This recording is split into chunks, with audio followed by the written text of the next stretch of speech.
यह कहानी दो भर महारानियों की है जो इतिहासकारों ने इन रानियों की अद्भुत इतिहास को नाकाम कर दिया।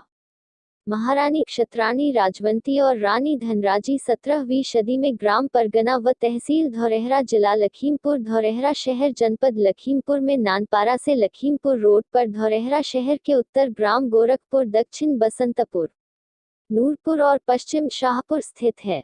ग्रंथ अवध के तलुकेदार पेज 242 पर लिखा है।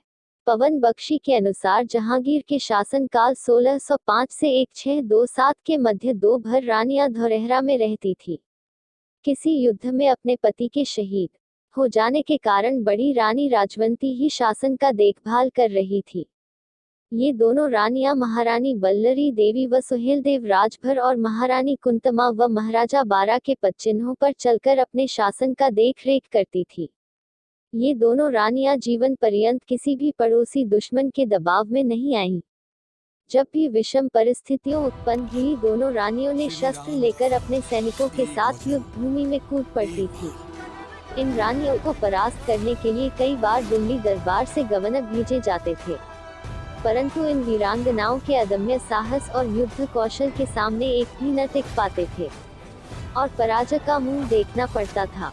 महारानी राजवंती जब भी तीर या तलवार लेकर युद्ध क्षेत्र में उतरती, दुश्मनों में भगदड़ मच जाती थी।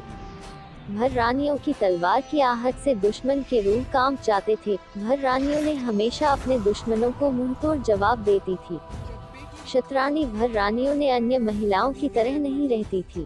तमाम भर रानियों ने अपने राज्य कौशल भरताज को कायम रखती थी। पति का शहीद हो जाने के बाद भी हार नहीं मानती थी। कभी किसी मुगलों की गुलाम नहीं हुई। सम्मान की बात आती थी तो जौहर कर लेती थी।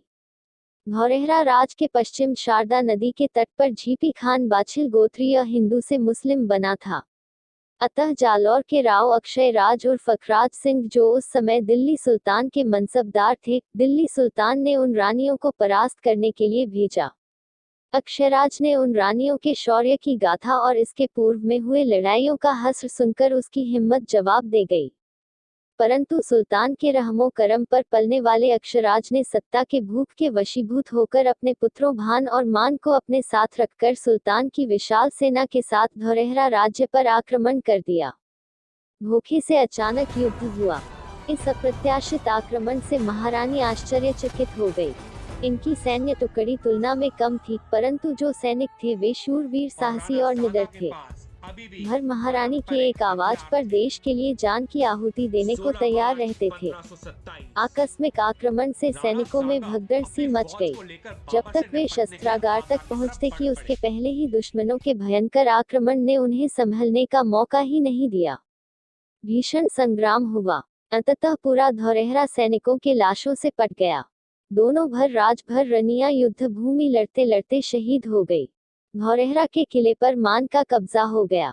झीपी खान भी दूसरे लड़ाई में हार गया और उसका राज्य भान को मिला। इस प्रकार भारतीय इतिहास भर वीरांगनाओं से भरा पड़ा है, परंतु अपना इतिहास लिखने वाले तथा किराए के इतिहासकारों ने भर क्षत्रिय राजभर समाज के इतिहास को दबाने में कोई कौर कसर नहीं छोड़ी है। तभी तो इस घटना में पराजित रानियों के नाम का उल्लेख इतिहासकार ने नहीं किया है। उपरोक्त दोनों रानियों का नाम स्थानीय जनश्रुतियों पर आधारित है। बस भाष्य भरों को अपना इतिहास जानने की जरूरत है। धन्य है वह राजभर समाज। अगर वीडियो पसंद आए हो तो ज्यादा से ज्यादा शेयर करें। लेखक रामचंद्र राव राजभर, गोरखपुर इतिहासकार से।